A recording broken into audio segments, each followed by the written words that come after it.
ప్రభుత్వం ఆటో డ్రైవర్ల జీవితాలను రోడ్డున పడేసిందని మాజీ మంత్రి హరీష్ రావు అన్నారు. Siddipet auto credit cooperative society ఆధ్వర్యంలో సిద్దిపేటలో నిర్వహించిన ఆటల పోటీ కార్యక్రమాన్ని హరీష్ రావు ప్రారంభించారు.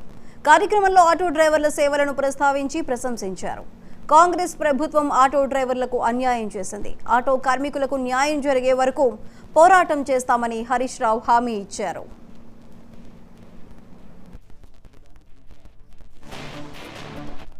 మన రాష్ట్ర ప్రభుత్వం కూడా మరి ఈరోజు ఆటో కార్మికులను మొత్తం రోడ్డు మీద పడేసినట్టు చేసింది.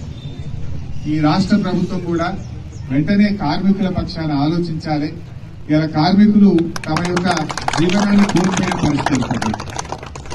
దీనికి ఇలా ప్రభుత్వం వెంటనే ఈ ఆటో కార్మికులకు నెలకు 15,000 రూపాయలు జీవన భృతి ఇవ్వాలని డిమాండ్ చేస్తున్నారు.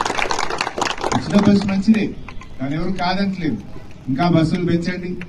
ఇంకా మారుమూల ప్రాంతాల్లో చాలా ఊర్లకు బస్సులు పోతలేవు, అక్కడ కూడా బస్సులు వేయండి. కానీ మరి కార్మికులు దాదాపు 6 లక్షల మంది ఆటో కార్మికులు ఈ రాష్ట్రంలో ఉన్నారు. మొన్న మధ్యనే హైదరాబాద్ లో ఒక ఆటో కార్మికుడు ఆత్మహత్య చేసుకున్నాడు.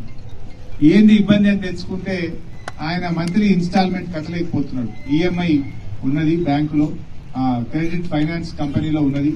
ఆ ఈఎంఐ కట్టలేక అప్పుల బాధ తట్టుకోలేక ఒక ఆటో కార్మికుడు ఆత్మహత్య చేసుకున్న పరిస్థితి ఉంది. మరి ప్రభుత్వం ఒక మంచి పని చేస్తూ ఇంకొకరు ఉసురు పోసుకోవద్దు కదా, మరి వీళ్ళని కూడా కాపాడుకోవాల్సిన బాధ్యత ఉంది. ఇలా రాష్ట్ర వ్యాప్తంగా అప్పులు తెచ్చి రెక్కాడితే డొక్కాడని వాళ్ళు భూములు అమ్ముకోనో, ఫైనాన్స్ కంపెనీలో అప్పులు తెచ్చుకోనో, బయట వడ్డీ వ్యాపారుల దగ్గర అప్పులు తెచ్చుకోనో, బ్యాంకులలో అప్పులు తెచ్చుకొని ఆటోలు కొనుక్కొని తమ కాళ్ళ మీద తాము నిలబడే విధంగా వాళ్ళు ప్రయత్నం చేస్తా ఉన్నారు. మరి అటువంటి కార్మికులను కూడా కాపాడే బాధ్యత ప్రభుత్వం మీద ఉంది. ప్రభుత్వం వెంటనే ముందుకు వచ్చి ఈ ఆటో కార్మికులందరికీ కూడా నెలకు 15,000 రూపాయల జీవన భృతి ఇవ్వాలని చెప్పి తప్పకుండా రాబోయే రోజుల్లో అసెంబ్లీలో కూడా మీ యొక్క సమస్యను ప్రస్తావిస్తాం. అసెంబ్లీలో కూడా లేవనెత్తుతాం, ప్రభుత్వం మీద ఒత్తిడి పెంచుతాం. ఆటో కార్మికులకు న్యాయం జరిగేదాకా కూడా మేము మీ వెన్నంటి ఉంటామని చెప్పి కార్మికులందరికీ కూడా మనవి చేస్తా ఉన్నాం. అదేవిధంగా ఈ గేమ్స్ అనేది కూడా చాలా మంచి కార్యక్రమం.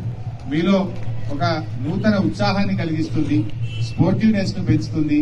మరి ఈ గేమ్స్ కూడా శారీరక దారుఢ్యాన్ని పెంచుతూ మీ ఆరోగ్యాన్ని కాపాడడానికి కూడా ఎంతగానో ఉపయోగపడుతుంది.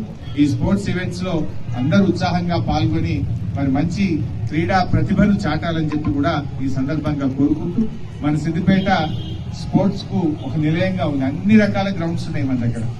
వాలీబాల్ కోర్టు కానీ, ఫుట్బాల్ కోర్టు కానీ, క్రికెట్ స్టేడియం కానీ, మరి మన షటిల్ కోర్టు కానీ, అదేవిధంగా అన్ని రకాల గేమ్స్, బాస్కెట్ బాల్ కానీ చక్కటి స్పోర్ట్స్ కు మనం డెవలప్ చేసుకున్నాం. మంచి స్టేడియం కూడా డెవలప్ చేసుకున్నాం. ఈ సందర్భంగా